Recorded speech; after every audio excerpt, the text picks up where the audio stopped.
Bonjour, je vous partage ma réflexion avec le texte de Marc chapitre 7, versets 24 à 30. L'évangéliste Marc nous montre Jésus quittant le territoire d'Israël pour entrer dans la région païenne de Tyr. Ce détail est capital. Jésus franchit une frontière géographique, religieuse et culturelle. Il entre dans une maison sans vouloir être remarqué, comme s'il cherchait un moment de retraite. Pourtant, la détresse humaine le rejoint. Cette scène révèle une vérité toujours actuelle. Dieu peut sembler se cacher, mais il ne se rend jamais indisponible à la souffrance. Là où l'humanité crie, même hors des cadres religieux habituels, le Christ est déjà présent. Aujourd'hui encore, Jésus nous précède dans des territoires que nous jugeons étrangers, milieux sécularisés, culture éloignée de la foi, périphérie humaine et spirituelle. Cette page d'Évangile nous oblige à reconnaître que l'action de Dieu ne se limite jamais à nos frontières ecclésiales. La femme syro-phénicienne cumule toutes les exclusions possibles. Elle est femme, païenne, étrangère, et mère d'un enfant possédé par un esprit impur. Pourtant, elle accomplit le geste fondamental du croyant. Elle se jette aux pieds de Jésus. Elle n'argumente pas d'abord, elle s'abandonne.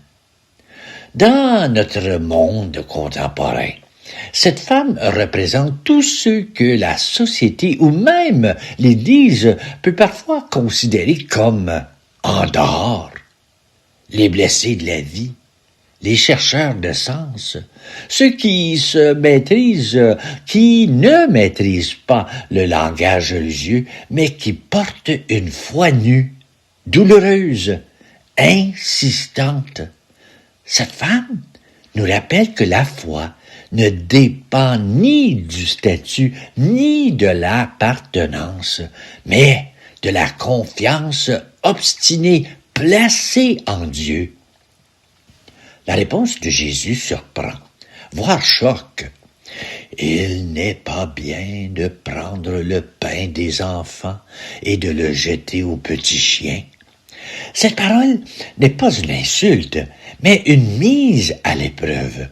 Jésus exprime ici la priorité historique de sa mission.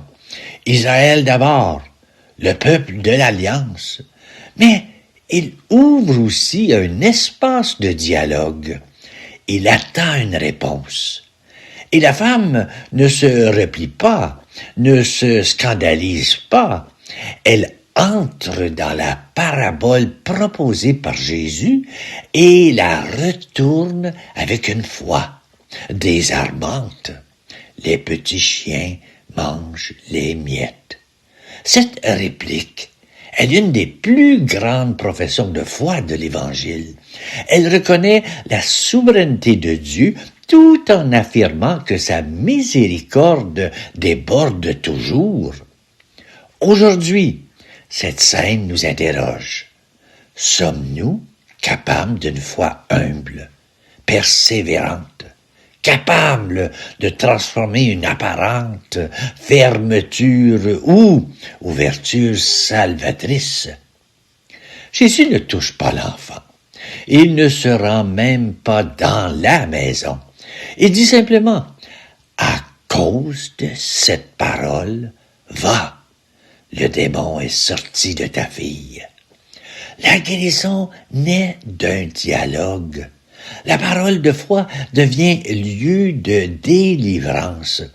Celui-ci nous rappelle que Dieu agit puissamment là où une parole vraie, confiante et persévérante est prononcée. Dans notre actualité marquée par le bruit, les discours violents et la confusion, l'Évangile affirme que une seule parole habitée par la foi peut libérer une vie entière. D'un point de vue exégétique, ce texte constitue un tournant majeur dans l'Évangile de Marc. La femme syro-phénicienne anticipe la mission universelle de l'Église.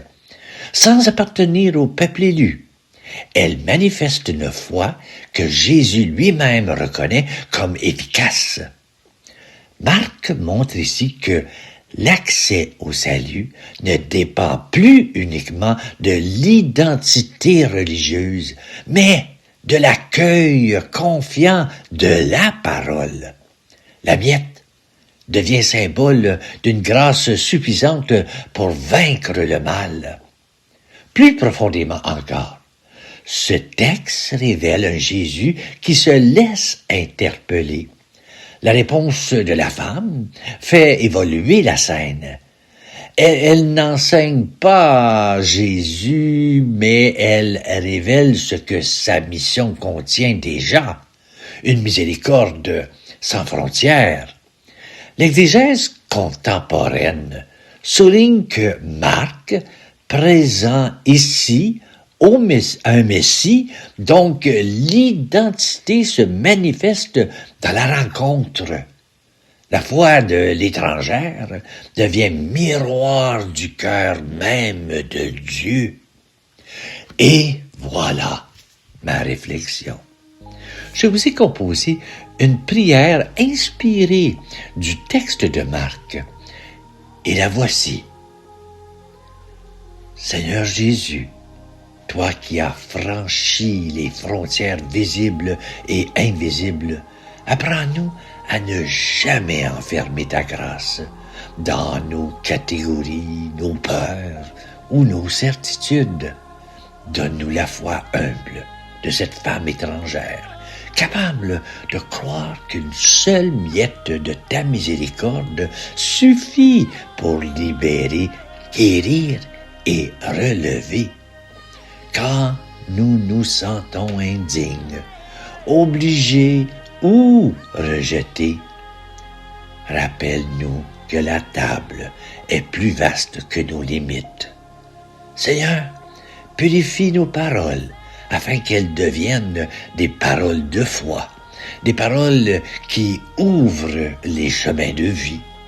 Fais de ton Église une maison sans frontières où chaque cri trouve une réponse et où chaque miette devient pain de salut. Amen. Et voilà. Merci d'être ici. Je te souhaite une très belle journée.